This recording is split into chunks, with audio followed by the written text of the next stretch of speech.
We will solve every mystery from a textbooks. So आज हम पढ़ने वाले हैं हमारी केमिस्ट्री सीरीज़ का chapter number 4 which is atomic structure. So आज हम हमारे चैप्टर के ऑलमोस्ट एंड पे आ गए हैं। The last topic which is left is radio activity. ये लास्ट मेन टॉपिक हमारा, उसके सब टॉपिक्स हैं एक आध, सो हम देखने वाले हैं। ठीक है, सो आज हम मेन रेडियो एक्टिविटी पढ़ेंगे। और अगर आपको मेरे पिछले चैप्टर का कुछ समझ में नहीं आया, देखिए मैंने हर एक टॉपिक कवर किया है, सो आई होप आपको सब समझ में आ गया होगा, क्लियर हो गया होगा। लेकिन आप कोई भी डाउट हो, ठीक है, कोई भी डाउट हो, सो आप ज़रूर कमेंट बॉक्स में आप उसे लिख के मुझे सेंड करें, ठीक है, ताकि मैं सबको क्लियर कर सकूं। और अगर आपने मेरे पहले के वीडियोस नहीं देखे हैं, पहले के चैप्टर नहीं देखे हैं, सो आप डिस्क्रिप्शन बॉक्स में लिंक दिए हुए हैं सब वीडियोस के, डू वॉच देम। ठीक है, सो आज हम चालू करने वाले हैं हमारा रेडियो एक्टिविटी। चलिए, सो रेडियो एक्टिविटी ये कैसे डिस्कवर हुआ, पहले हम ये देखने वाले हैं। सो एक साइंटिस्ट थे, ठीक है, जिनका नाम था प्रोफेसर क्या था भाई, professor Henri Becquerel. Professor Henri Becquerel, ठीक है। और ये डिस्कवरी कब हुई है? 1836 में, ठीक है। सो ये साइंटिस्ट थे प्रोफेसर हेनरी बैक्यूरेल। ये एक दिन अपने लैब में थे, ठीक है। सो जब लैब से अपने घर जा रहे थे उस समय उन्होंने क्या किया, पोटेशियम, सब लिखते जाना आपको। मैंने हर वीडियो में बोला है कि जो भी मैं लिखता हूँ वाइट बोर्ड पे सॉरी, उसको आप ज़रूर लिखें। सो पोटेशियम यूरेनिल सल्फेट क्रिस्टल्स, ठीक है। ये जो क्रिस्टल्स थे ना, पोटेशियम यूरेनिल सल्फेट, सो क्रिस्टल्स को उन्होंने एक light proof thick black pepper, light proof क्या होता है जिससे लाइट पास आउट ना हो, वो उस light proof thick black pepper को उन्होंने ये क्रिस्टल्स को लपेट दिया, उसको अपने ड्रॉअर में डाल दिया जिसमें फोटोग्राफिक प्लेट्स थे, ठीक है। सो अगले दिन जब वो अपने लैब में आते हैं उसको निकालते हैं, सो क्या नोटिस करते हैं, जो फोटोग्राफिक प्लेट्स हैं वो ऑलरेडी यूज्ड हो चुकी हैं। जी हाँ दोस्तों, सो उन्होंने देखा कि अरे ये कैसे होगा। सो उन्होंने इस पर थोड़ा रिसर्च किया, तो बाद में उन्हें क्या पता चला, जो यूरेनियम है ना, मेटल, जो यूरेनियम एलिमेंट है ना, उससे कुछ ऐसे रेडिएशंस एमिट हो रहे हैं जिससे ये सब हुआ, ठीक है। सो उन्होंने इस पर और थोड़ा रिसर्च किया, हाँ जी। सो उन्होंने यूरेनियम पे और रिसर्च किया। सो उन्हें पता चला कि जो यूरेनियम एलिमेंट है ना, ये जो रेडिएशंस एमिट करता है, ये they are neither affected by chemical means nor physical means, ठीक है। सो उन्होंने देखा केमिकल मीन्स से भी नहीं इफेक्ट कर रहा है, ना ही फिजिकल मीन्स से। सो उन्होंने ये तो समझ में आ गया, जो इलेक्ट्रॉन्स रिवॉल्व हो रही है ना इनके एटम के अराउंड, उसका इसमें कोई काम नहीं है। सो आई होप आपको पूरा आता होगा, मैंने बताया है atomic structure, protons, neutrons, electrons. अगर आपको नहीं याद है या फिर रिवीजन चाहिए, नीचे डिस्क्रिप्शन बॉक्स में लिंक दिया हुआ है, ठीक है। सो मीनवाइल उन्होंने देखा, तो फिर उन्होंने इस पे और रिसर्च की, और साइंटिस्ट के साथ जिनका नाम था प्रोफेसर स्मिथ, मैरी क्यूरी, पायरी क्यूरी, सो उन सब के साथ उन्होंने कुछ और भी एलिमेंट्स डिस्कवर किए जो ऐसे रेडियो दिखाते हैं। सो दोज एलिमेंट्स वही नो, यूरेनियम, रोडियम, थोरियम, पॉलियम और एट्सेट्रा, ठीक है। सब हम टर्म देखते हैं रेडियो एक्टिविटी पे। सो मैं रजिस्टर कहाँ गया, रजिस्टर, हाँ,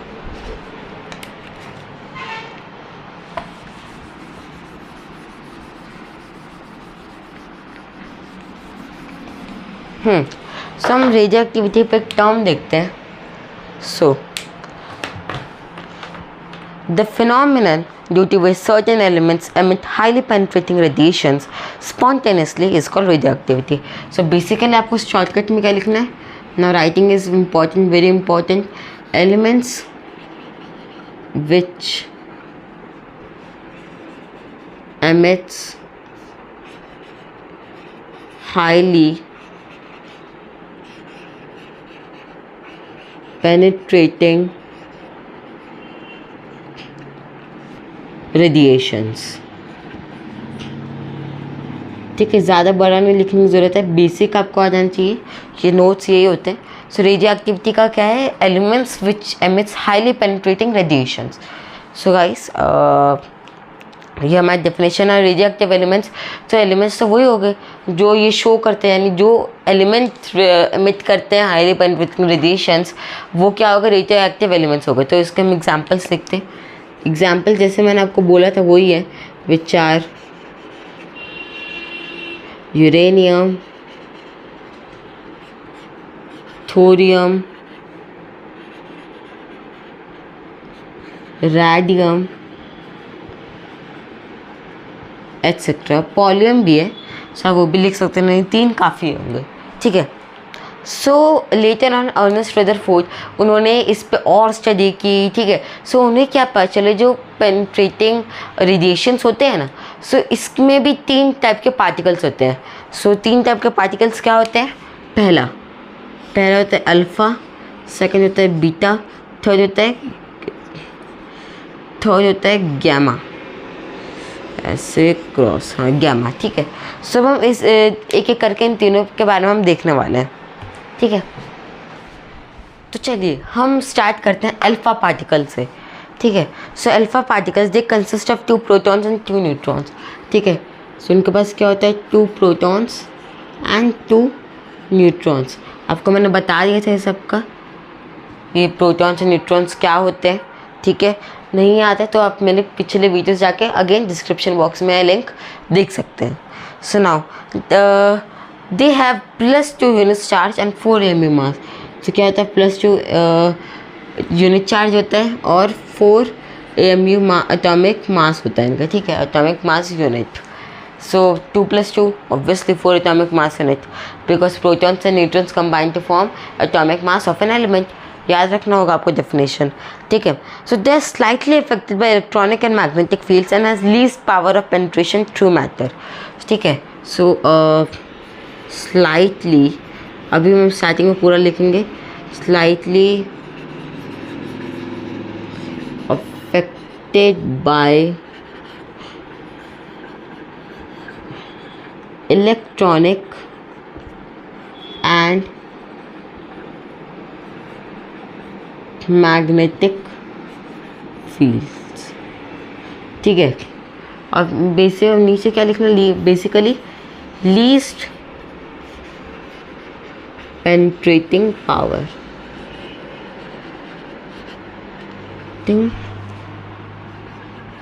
पावर थ्रू मैटर से लिखने की ज़रूरत नहीं है, बस लीस्ट पेनिट्रेटिंग पावर। सो ये था मैंने अल्फ़ा पार्टिकल्स के बारे में। ना अब हम क्या देखते हैं, बीटा पार्टिकल्स। सो मैं इसको इरेज कर देता हूँ और हम पॉइंट बाय पॉइंट देखेंगे उसके बारे में। सो बीटा पार्टिकल्स, ठीक है। So now they consist of electrons having -1 unit charge. क्या है उनके पास, -1 यूनिट चार्ज उनके होता है, ठीक है। एंड हैव नेग्लिजिबल मास, ठीक है। सो यहाँ पे मैं पहले पॉइंट में नेग्लिजिबल मास, ठीक है। They are strongly affected by electronic and magnetic field. So ये बहुत इंपॉर्टेंट पॉइंट रहेगा, स्ट्रांगली इफेक्टेड, स्लाइटली भी नहीं, आराम से भी नहीं, तो क्या है, strongly affected, strongly affected by electronic and magnetic fields. So they have penetrating जो पावर होती है, so penetrating power इनकी मीडियम ये सब होती है। penetrating power इनका क्या है, they can penetrate through 1 mm of SN या फिर लीड, ठीक है, and 5 mm of aluminium, ठीक है। उनकी पेनिट्रेटिंग पावर किससे देख सकते हैं कि वो 5 मिलीमीटर एल्यूमिनियम से पेनिट्रेट कर जाती है और 1 मिलीमीटर SN यानी लेड, स्टैनम, ओके। सो लेड का क्या होता है साइन, SN होता है विच रिप्रेजेंट्स स्टैनम। सो इसको क्या है, पेनिट्रेट कर देती है, ठीक है। तो ये था हमारे बीटा पार्टिकल्स के बारे में। अब हम देखते हैं हमारे gamma particles.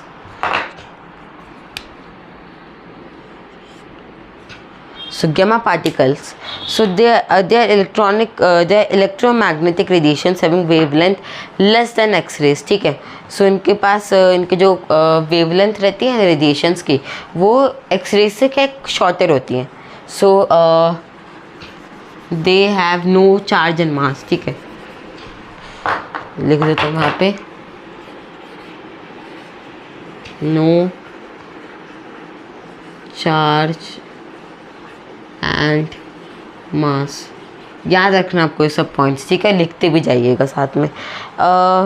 They have no मास और चार्ज, ठीक है, and they are unaffected by electronic and magnetic fields, ठीक है भाई, दे आर अनइफेक्टेड। सो मैं यहाँ पे स्पेस ज़्यादा है, यहाँ पे सर मैं नॉट एट ऑल भी लिख सकता हूँ या फिर नॉट भी लिख सकते हैं। सो मैं यहाँ पे not at all affected by electronic and magnetic fields. Penetrating power क्या होगी भाई, इसकी पेनिट्रेटिंग पावर क्या है, बहुत हाई है। तो गैमा पार्टिकल्स के लिए यहाँ पे हाई लिख सकते हैं और बेटा के लिए लिखने की ज़रूरत नहीं है, वैसे आप यहाँ पे मीडियम ज़रूर लिख सकते हैं, ठीक है। सो यहाँ पे हाई लिख सकते हैं, तो लेकिन मैं लिख नहीं रहा हूँ अभी। सो इनकी जो पेनिट्रेटिंग पावर है वो कैसे पता चलेगा, they can penetrate to 30 centimetre thick Fe, यानी आयरन, ठीक है। सोचो 30 सेंटीमीटर थिक आयरन को ये पेनिट्रेट कर सकते हैं, इसके पास मतलब हाईएस्ट पेनिट्रेटिंग पावर हो गई है ना। सो ये थे हमारे ये तीनों टाइप के पार्टिकल्स हमने देखे। अब हम देखने वाले हैं रेडियो आइसोटोप्स। हाँ जी, तो हम देखते हैं रेडियो आइसोटोप्स। तो जब कुछ एलिमेंट्स को हम न्यूट्रॉन बॉम्बार्डमेंट करते हैं, बॉम्बार्डमेंट मैंने बता दिया था, splitting of neutrons and all, या फिर इसको अपने न्यूक्लियस से निकालना। तो जब हम न्यूट्रॉन बॉम्बार्डमेंट करते हैं, तो जो न्यूक्लियस कैप्चर्स होते हैं ना, वो एक या उससे ज़्यादा न्यूट्रॉन्स को क्या कैप्चर कर लेते हैं। सो उससे क्या जो न्यूक्लियस है उसका अनस्टेबल हो जाता है उस पर्टिकुलर एलिमेंट का। सो जिसकी वजह से एक नॉर्मल एलिमेंट क्या रेडियो एक्टिवनेस दिखाने लगता है, यानी न्यूक्लियर रेडिएशन को एमिट करने लगता है। तो ये आर्टिफिशियल बनाए गए रेडियो एक्टिव एलिमेंट्स को क्या बोलते हैं हम, रेडियो आइसोटोप्स। तो डेफिनेशन देख लेते हैं। When normal elements are subjected to neutron bombardment in nuclear reactors, the nucleus captures one or more neutrons. This makes the nucleus unstable and hence they emit nuclear radiations discussed above. Such artificially made elements are called radioisotopes. So definition इसकी basically देखा जाए तो क्या होगी, the isotopes of the elements prepared by subjecting them to neutron bombardment are called radioisotopes, ठीक है। सो ये ज़्यादा कुछ नहीं है। द आइसोटोप्स से आप लिख सकते हैं ऐसी definition, the isotopes of the elements prepared by subjecting them to so यहाँ पे डेफिनेशन भी नॉर्मली लिख लीजिए। क्या है, आइसोटोप्स of the elements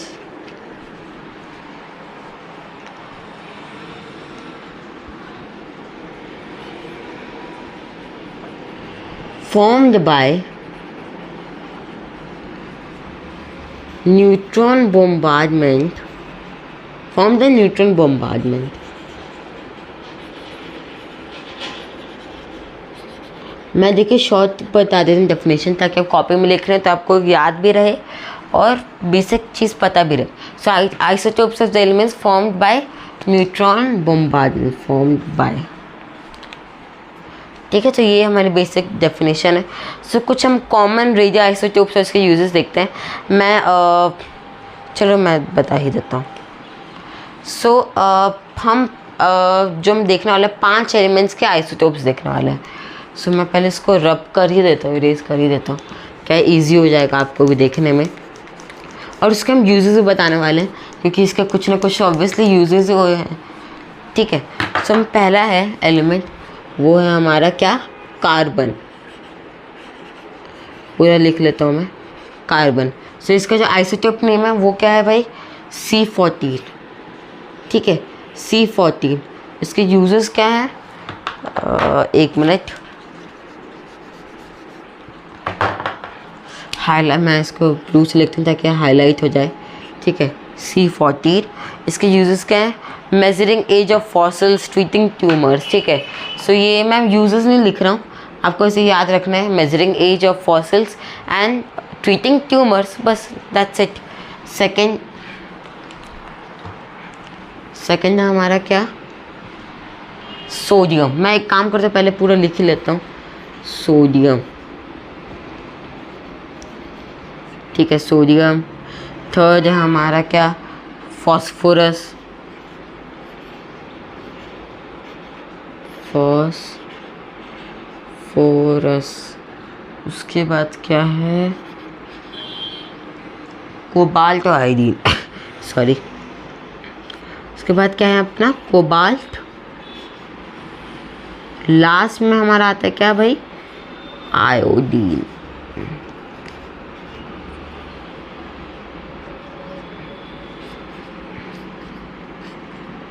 चलिए हम देखते हैं। जो सोडियम का है उसका है नेम, एक मिनट सॉरी, Na24। Na क्या होता है, सोडियम के लिए होता है 24, ठीक है। Phosphorus P32 sorry, P32। Then cobalt के लिए CO60। देन आयोडीन के लिए I131। सब बेसिकली नोटिस करेंगे इन सब के जो केमिकल फॉर्मूला है, जो सिंबल है इन सभी एलिमेंट्स के, सो वो क्या है वो पहले लिखे हैं। कार्बन के लिए CNA, P, CO, I respective elements. उसके बाद एक नंबर डाल दिए डैश के साथ, ठीक है। सो ये अब हम देखते हैं। सो मैं फर्स्ट हमने कार्बन का पढ़ लिया। सोडियम के क्या यूजेस हैं, study of circulatory diseases in human body. Phosphorus का क्या होता है, P32, treatment of bone cancer, study of use of fertilisers by the plants, ठीक है। CO60 का होगा during cancer, preserving food, curing cancer and preserving food. I131 का क्या होगा, treatment of thyroid gland cancer, ठीक है। तो बेसिकली सब कैंसर के लिए यूज़ होते हैं। क्यों होते हैं वो हम देखते हैं। उसके पहले हम देखते हैं हार्मफुल इफ़ेक्ट्स, ठीक है, हार्मफुल इफ़ेक्ट्स। हाँ जी, तो अब हम देखते हैं harmful effects of radioactive elements. तो क्या है, nuclear radiations are highly penetrating and hence can easily pass through all kinds of living beings. These radiations brings about changes in genes of living beings which generally lead to cancer. Furthermore, they can bring about changes in the reproductive system, leading to the birth of defined babies. So आपको obviously incident का पता होगा, Hiroshima Nagasaki, जहाँ पे nuclear bomb फेंके गए थे. So basically क्या हुआ, आज भी वहाँ पे ना उस अटैक के इफ़ेक्ट्स दिखते हैं. कैसे? क्योंकि जो वहाँ पे जो बेबीज़ होते हैं उनमें कुछ ना कुछ डिफेक्ट्स ज़रूर मिलते हैं. सो इसी वजह से ये बहुत ही हार्मफुल है. जो उस समय हुआ तो वो आज भी इस जनरेशन पे इफ़ेक्ट पड़ रहा है, ठीक है. एंड या अगर ये जीन से सब पे पड़ गए ना तो ये इससे क्या है, कैंसर भी हो सकता है. सो अब हम लेकिन इसके कुछ यूज़फुल इफ़ेक्ट्स भी हैं. सो हार्मफुल इफ़ेक्ट्स में मैं कुछ लिख नहीं रहा, आपको ये नॉर्मल नोट्स खुद बना लीजिएगा आप, लेक्चर नोट्स. So अब हम देखिए usual effects of radioactive radiation. When controlled amount of these radiations are allowed to fall on cancerous cells under medical supervision, they kill the cancerous cells. Thus they are useful in the cure of cancer. They are also used to irradiate vegetables and the fruits as they kill the disease causing bacteria. Thus the vegetable and fruits can be stored for a long period without refrigeration. तो इसका मतलब क्या था? हमने देखा कि ये अगर हम इसको ज़्यादा अमाउंट में रिलीज़ करते तो इससे क्या कैंसर भी हो सकता है. लेकिन अगर इसे कंट्रोल्ड अमाउंट में मेडिकल सुपरविज़न में कैंसरस सेल, कोई किसी पर्सन कैंसर है, भगवान ना करे किसी को हो, लेकिन किसी को कैंसर है, उसके सेल्स पे अगर ये डालेंगे ना तो क्या they can kill the cancerous cells, जिससे वो क्या इंसान बिल्कुल ठीक हो जाएगा. और वहीं जो वेजिटेबल और फ्रूट में बैक्टीरिया होते हैं उस पर भी अगर ये कंट्रोल अमाउंट में डाले जाए तो क्या है, वो बैक्टीरिया किल कर देते हैं, जिससे without refrigeration vegetables and fruits काफ़ी देर तक स्टोर हो सकती हैं. So guys that's it, that concludes our video for today. हमारा जो लास्ट टॉपिक, जो लास्ट वीडियो इस चैप्टर पे बचा है वो है nuclear energy fission and fusion and safety measures and nuclear plants. So इसको हम अगले वीडियो में कवर करेंगे. जैसे मैंने आपको पूरे वीडियो में बताया कि हम आराम से जा रहे हैं ताकि आपको पूरा अच्छी तरह क्लियर हो और आपको एकदम प्रेशर ना, क्योंकि बहुत ही इंपॉर्टेंट चैप्टर है. So guys until we meet next again, this is Kanishk Prasad signing off. Bye bye, thank you, and please please do like, share and subscribe Solving Masters. We will solve every mystery of our textbooks. Thank you. Bye.